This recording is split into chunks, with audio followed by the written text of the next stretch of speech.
But we do have this interview from Dualshockers. So are we? Wait, we're saying that Chris isn't a fat piece of shit now? No, he's definitely a fat piece of shit. That was an example of a wrong opinion. Oh, okay. Yeah. All right. So this interview from Dualshockers touches a little bit more on some things that we can actually experience and look forward to in the game. Can we? Please look forward. Really? Yeah.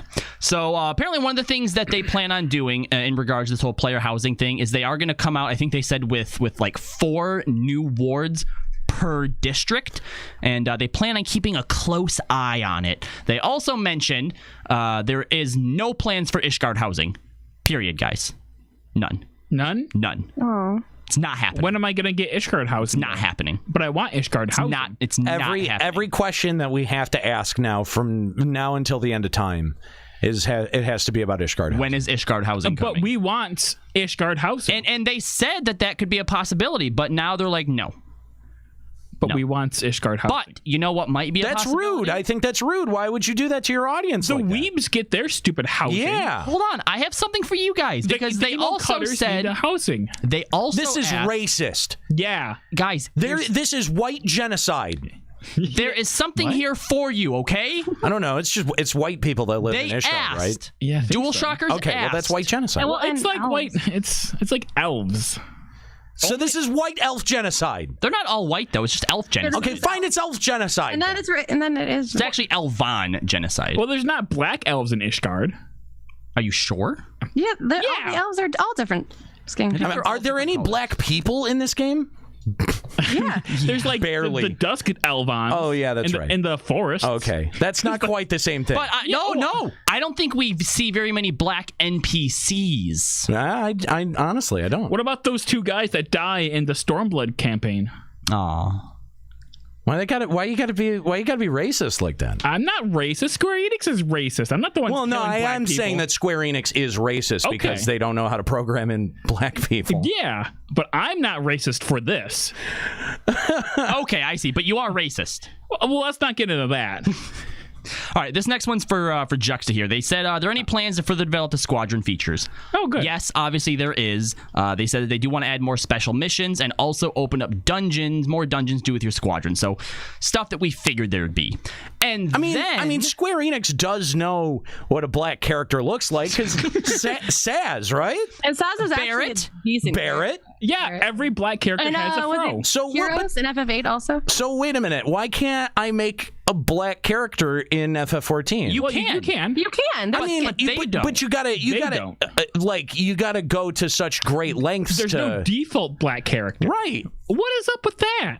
I mean, you can get kind of close-ish, but I mean, you can definitely. It's kind of fucked up, isn't it? You can go pretty black. It's pretty fucked up, isn't it? Though. I mean, yeah, not fucked up. I'm saying, yeah, you can go comically black, but there's if you wanted to try to match skin tone to, I'm pretty sure you can. Maybe, but have you ever tried, Nika? You know what? Go make a character right now. Show us how black you can be. Yeah. Okay. Not comically black. Not like that racist character in Dragon Ball Z. Don't be racist about it, Nika. Realistically black. Okay, I'll try, but I won't be able to come to the studio because of the quest. Some of it is a genuine question because I've never tried. But Juxta, this one's for you. This is a question that Dualshockers had the forethought to answer. Is it about the bunny suit? Can we take our retainers on missions with our squadrons? No. Why would you ask that? No. This would take a tremendous amount of work. Yeah, no. But what would? Wait, what would? So that you can take your retainers on missions with your squadrons. Basically, make your retainers a squadron person now. Oh, wait. So you're talking like... okay. So yeah, this would take a tremendous amount of work. It would? But it's a good idea. I will pass this along to the proper person. Okay. Why? But Ishgard housing, no. That's just making a zone. Literally just making a zone. No. And furnishing items. You know what, guys, people at Square Enix, I'm going to give you this idea for free. How about a contest? If you're not sure how to make Ishgard housing, like all like the little fences and houses and stuff, just have a contest for you to farm out the work to people who have no life. Did the incentives to help dispense populations of the larger servers at the start of Stormblood work? Yoshi says that though some of the incentives may have caused small problems, that overall it has helped to push players out to smaller realms. They're still keeping an eye on not only server populations, but the level disparity in how many users are active at any one time. And should it need further consideration in the future, destination servers could change along with the incentives in the future that it warrants. But Yoshi says that yes, the servers are as healthy as they've been. So they're not healthy? I mean, yeah, if I was going to say, like, just objectively by logging in, they are as healthy as they've ever been. I mean, I guess, but that's the thing, though, is that haven't they given us enough tools to be able to not feel the effects of low server populations? Well, yeah. So if you stay in Relgar's Reach and just use Duty Finder, you're not going to be able to know the difference. Okay, hold on. But that's not even Duty Finder the way that we're used to Duty Finder. That's fucking now cross-server Duty Finder. That's true. Yeah. Fusion in the chat says the interview never says, no, we're not doing Ishgard housing. It says, we're busy with other stuff at the moment, so I can't say anything else about housing right now. We're not getting Ishgard. There's no Ishgard housing. We're not getting it. Stop it. Now, you would think Fusion... Don't listen to Fusion. Sorry, cheerleader Yoshi P. Right, as much as you get to hang out and talk with them, you think you would speak their language a little better, buddy. I mean, unless you're trying to tell us that you know something we don't. Oh, do you know something we... I mean, because that's the thing. That's the thing is that we don't get to be all buddy-buddy with Square Enix. So we have to interpret their thoughts. That's right. We have to smell their farts instead of being able to sniff their asshole. Yeah, call us up, buddy. Let us know what you have to say. We have to be able to interpret their farts instead of being able to read the fucking ass stench. Interpretive ass farting dancing. Interpretation. Yeah. The next question. Because of Rauvan's involvement in the MSQ, Ul'dah played a big role in the expansion story. As the story goes on, can we expect to see the spotlight shined back on Gridania or Limsa? He basically goes on to say that Doma is still a very, very new nation. So, as we're getting that back on its feet, there's a lot of stories to tell there. Come on. Why? Jesus. And he says that to go any further would be spoilers. Queer. Rejected. Queer. Queer. Rejected. Queer. Look how focused he is on his drops over there. Like he's like, I gotta get these just right. Oh my god. So yeah, honestly, and to be fair, I don't really want to go back to Doma or Alamigo, but I don't really want to go back to Gridania or Limsa either. I don't want to go back to Ul'dah. Yeah. I don't want to go back. Dude, this was my fucking problem with it, though, is that I knew that even at the time that they were announcing it. I was like, okay, Alamigo's kind of interesting, but how much can they get out of that? Oh, Doma. How much can they get out of that? Not a lot. I was hoping for anything even remotely more interesting, but fucking Doma? Really? Fuck. All right. So we all know that we haven't had like the Idly Shire or the Mordona building city of. It's going to be Ralgar's. It's going to be Ralgar's Reach. Yeah, it's Ralgar's Reach already. Do we know that? Because I've heard reports that the Doman Reach is what's getting built up throughout the patches. When do we get to that? Huh? When do we get to that? What do you mean? We've already there. Wait, the Doman Reach? Yeah. Kugane? No. Remember after we freed Doma and we go to that place where all the weird giant blobby head things are moving around? No, like that little area after we destroyed Doma. Can you even go in there as a zone? I think you can. I think there's a ferry that takes us there. He's talking about the place that has the broken aetheryte that then has the fixed aetheryte. No, I'm not talking about that. I'm talking about the spot where Hien gives his victory speech. To the 12 Domans that are left alive? Yeah, no, I don't see I think I've read that that's the part that's getting built up. Where'd you read that? Like who's the source? Somewhere on Reddit? Oh, good. Glad that's well sourced. Yeah, I know. Thank you. Can I use my mute juxta, please? Yeah. Someone in the chat can back. No one in the chat's gonna do that. Roman Enclave, Look, unless Fusion says, yeah, I talked to Yoshi last night and he confirms this, no. Oh yeah, it's called the Doman Enclave. That place is fun to go to, but there's a bunch of NPCs there and literally nothing else. Yeah, I don't. I went there once and I was like, oh hey, I know where Hien and Yugiri are, and then I never went back. Yep. Penguin Mint in the chat backs me up. Shut up. All right, so this next question is my personal favorite, okay? You guys are going to really like how he answers this. So the question was basically asked about the whole sidelining Y'shtola with her injury, and if that was done to sort of give Lise her chance to shine. Somebody actually asked that. Yeah. Now, the answer was yes and no. But let me give you the full thing here. Yosheep's going to teach us a little something about how narratives and stories work. Unlike novels and movies, a video game story is a form of entertainment that accompanies a user experience. Here we go. In order for players to be compelled and invested in this experience, it is necessary to dive deeper into each character and create stories that revolve around each of them. Now, in order to create these stories, there are times when we deliberately create a scenario that lessens a certain character's chance to take the limelight. Although we aren't saying this is the exact reason why Y'shtola befell her injuries, though. Y'shtola and the members of the Scion are very important characters, so I believe there will be opportunities for each of them to shine again in the future. That was the answer. What? So that was a roundabout way of saying, yes, we didn't want to write her story, so we wrote her out. I don't think it was a roundabout answer of saying anything at all. He just said at the end, like, we're not saying this is the reason, so... But it is. Take from it what you will. Yosheep's dumbest answer ever. Well, actually, I'm going to put that at second dumbest. The dumbest thing he's ever answered was that they have tripled the budget for Stormblood. Yeah. Are you sure? Because I feel like that answer he said when... oh, my God. Like, when he said, like, Stormblood's doing phenomenal and it's, like, the best things ever. Yeah. I feel like that was really a terrible answer because it's pretty clearly that Stormblood is, like, absolute failure. Shit show? Shit show. Would you call it shitstorm? I would call it blood shit. I mean, I have to wonder how many new players Stormblood ended up picking up. It can't be that many.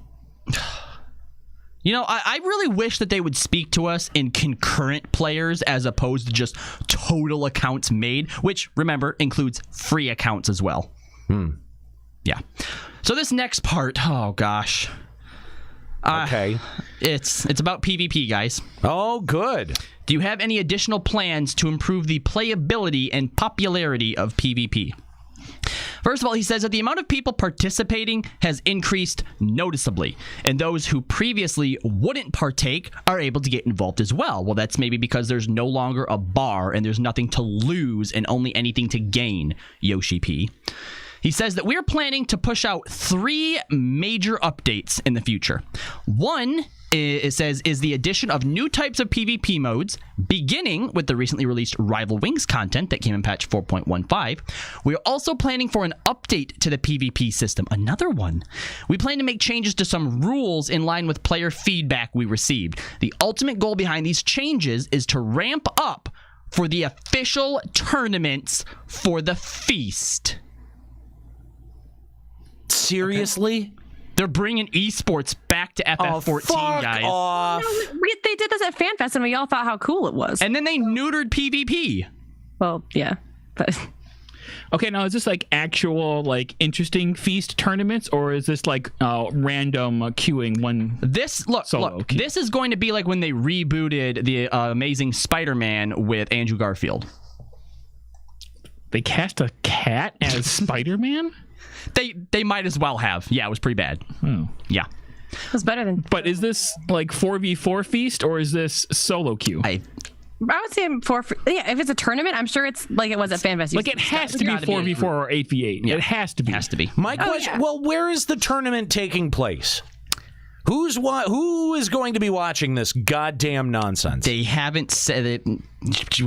Please understand. Please understand. Please understand my ass. What? Please look forward to I understand it. If they can get it through any kind of official thing through Twitch, and Twitch is like pushing it at all, people will watch it. I don't know that they will. Yeah, I don't know Look, about that. Even Blizzard's, esports World of Warcraft thing, and remember, Blizzard has as much money as God, only pulled in a couple 100,000. There aren't a couple 100,000 people playing Final Fantasy. I can't wait until a bot wins the first fucking tournament. That's going to be amazing. You know what? Now I want it to happen just so that can happen. happen. We're going to show up, and there's going to be an entire bank of computers for people to play against. Oh, boy. No one's going to be on them. It's going to look like a Trump rally. Yeah. Additionally, in order to make for quicker matching and to help increase participation in PvP even further, we are looking to refine the time for when specific content is available to allow for players to better balance both PvE and PvP play. The third major update is to make final preparations for official tournaments as we push out these changes. Holding official events drives enthusiasm and motivation for PvP and can also be exciting for spectators. We plan to incorporate these throughout the 4.x series in separate phases. What I think that means, Juxta, is right now you can go and you can just queue up for any of the PvP things at any time. I think what they're probably going to do is come up with some type of system that each week a different sort of PvP is featured with increased rewards. That'd be fine, I guess. I mean, that's a decent idea. That probably should have just always been in the game. It's worth trying. Yeah. I mean, at this point, what can hurt? You know what I mean? Like, why not try it? Sure. Fuck it. It can't possibly go over worse than fucking up Eureka. So yeah, let's put this out instead. Sure. That's hard to argue with. Okay. Yep. That's hard to argue with. Yep. What are your plans for the next expansion? If this answer is anything but goddamn Eureka and all Eureka, then I am fucking done. Let's skip this question. Wait. What's the answer? We've already started working on it. I've already completed a text-based storyboard for the opening trailer. God damn it! Bye. I mean, that's not unsurprising. So, did you think you weren't already started working on it? Well, they would have to have already started working on it. I don't work on the expansion you have. But it's already out. Why bother? Yeah, exactly. Not only is it already out, you're behind on stuff. Well, yes, you're behind. You wanted Rival Wings to come out on launch, so you are no, Nika. They are, by their own admission. Oh, I'm not defending them. Behind schedule on the current expansion, but you're already working on the next expansion. Oh, you want to know why? Guys, I bet they got 5 times the budget for the next expansion than they did for this one here. I actually think that all of us here would be totally okay with them pushing back the next expansion by 6 months if they fix everything wrong with their game right now. Nah, see, what I want them to do is just double down on the next expansion and be like, look, Stormblood's only going to have 3 patches total, and after that, we're going to give you a brand new expansion that's 100% better. That changes the game. The dragons have come. That's true. If they were willing to come out right now and say, we know that this is shit, and we didn't change this, we fucked up, here's a new expansion that changes things. Okay, I think, but they're not gonna, because everything we've seen them say is, subscriber base as high as it is. We're pushing out as much content as we ever have. Yeah, but if Square Enix took a page out of Blizzard's book and said, look, we know this is Warlords of Draenor, we know it's shit, so it's going to be shit for the next year or so, but after that, we're going to have all new content. We're going to have brand new thingies. You know what? The thingies are going to be awesome. I wish they would just admit that they realize where their flaws are. Here's the problem, though, guys. They talk around it. Even if they did, do you take the bait? Do you believe them? Sure. I'd be like, all right. I mean, I'm not gonna actually why? I would believe them only if they were very forthcoming about realizing where they messed up. Instead they're trying to talk around their flaws and say, yeah, but look forward to this next thing. Okay, you know what? Admitting, if they were flat out and say, we know we haven't changed the system, we hear you that it sucks, we apologize, we're gonna fix it. If they came out and acknowledged their failures, like they did with 1.0 and blew up the world and started 2.0, they admitted, hey, this game sucks so much, we're not going to charge you till we feel like it's worth paying for. If they came out and said something like that, I would be willing to give them the benefit of the doubt. But they are not going to come out and say something like that. No, I know they won't, but I'm just saying, if they did that, I'd be like, all right, let's see what you got. Yeah, exactly. Two Cats Yelling says, Yoshi will only admit mistakes Tanaka made, not his own. I think that's actually a very apt observation. Wow. Yeah. Two Cats Yelling, shots fired. Dude, that is 100% true. His own fuck-ups, they spin as a good thing. They spin them as something that, it was something we tried, and it's laying the groundwork for the next good thing. Please look forward to it. Hashtag let's be real. Yoshi only admits Tanaka's mistakes, not his own. Facts. All right, we're almost done with this interview here. They said Return to Evil East is a very fun and challenging raid. Can we expect more like it? They said, moving forward, I'd like to provide content that isn't necessarily more difficult than it is now, but ensures that we don't use that element of thrill and excitement that comes with it. And he specifically points to a Like few... engagement? Like, make it boring? No, but he says that there are a few mechanics in Return to Evil East that were brand new mechanics, and he suspects that that's something that attributes to the difficulty because it's new stuff that you're learning, and also to the excitement. So they don't necessarily aim to be like, let's make this more difficult, but along with new and exciting stuff, that's kind of also included in the package. And the new mechanics count as the new content. So Of course. I want to praise Yoshi P for their But new if they content. continually come up with new mechanics every single time and they deliver, at least it's starting something in the right direction. Yeah, I'll second that. I'll echo that. With the 24-man raids, I will accept new mechanics every single raid. I will accept that. Yeah, and the thing is that the stuff that they did in Evil East, Return to Evil East, fucking Rabbanasty, was all good. It was all like, the stuff with the pillars on the second everyone boss. loved Like, the pillar shit. I was just about to bring that the up. pillars was an incredibly creative mechanic. Simon Says mechanics and like the disorient pointing finger. All of That pointy finger thing is so much fun. I love it. They did some really, really fun shit. Yeah, I definitely agree with that wholeheartedly. Now, Yoshi, if you hear this section of the show, that doesn't mean take those same mechanics and copy and paste them next time. It means come up with new ones. Change it to a different next kind time. of That are arrow clever. instead of a finger. Now, lastly, Dualshockers pointed to the recent success of the re-release of Final Fantasy XII: The Zodiac Age. It's been doing very, very well, and with also the success of the Final Fantasy XII raid and how much people seem to be enjoying it and engaging in it. He wanted to know if Vieras are back on the table as a possible race in the future. He said, "We shall see. Conversations on new races and jobs in FF14 is super top secret. I would be risking my life if I were to talk about it. Let us say that only the Mother Crystal knows." Oh my god. If they can make Vieira's close enough in character model to another race that already exists, Elvon. or It's going to be Alvan's heightened build with Mikote's features and the animation, yeah. Yep. But I feel like that would drive me nuts if that's what they did. Like if they, It's like the opposite. But that's of what they have to Rogue. do. That's what they have to do. I mean, I know, but I feel like they have so much, like, Ew, male bunnies? Yeah. Gross. but I feel Incoming like they race change. have so much possibility to take the Viera and make them a little bit, like, tweak them a little bit, because again, Ara were just a copy of Mikote's with just like different, like if they give Vieras, please don't just make them Mikote's with longer. Well, and here's the thing. They can do that as well, because obviously, look, the Elvon or the Elizin. Sorry, the Call him Elizin. Elvon. He keeps calling him Elvon, and I'm like, the fuck are you talking Right, about? no, and that's actually the exact point that I was going to make, is that we technically have Elizin, not Elvon, right? And we have Rogadin, not Golka. Like they're subtle changes to where you're right, Nick. If they wanted to basically remake Vieira in a different image, they absolutely could, especially if they're going to include male Vieira. They shouldn't. No, they shouldn't. I think we should They get will. female Vieira and male Banga. that would be cool. I would be down for that. What? There's no Male way they would ever do that, because that would include making 2 new races. Yeah. And also, I don't see Banga are Banga. so differently like built than a humanoid type of character that they'd have to re-graphic every single armor. Yeah, I agree with I'm that. just not sure they would do that. No, it would take them too long. You know what? No Vieira, add Banga, male and female. Okay, I'm cool with that. All right, guys. And Nika has to be a Banga. Okay, I'm also cool with that. Yeah. No. Make the Banga more muscular and more buffer than the Ro are, because that's the reason that It Nika has plays to the be Ro. feminine but strong. That's a thing. They have to be wait. They have to be butt strong.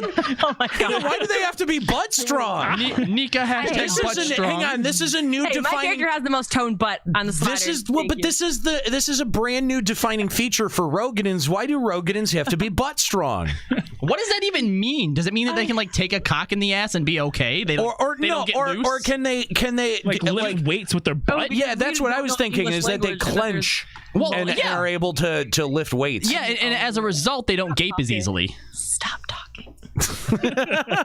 I'm gonna need you guys to send your gaping Rogadin fan art to Nika, please. Oh God, we're gonna To get Nika. Oh my God, Specifically we're gonna get so many Rogadin goatsy gapes. It's gonna be fucking horrific. No, send them to Nika on Twitter.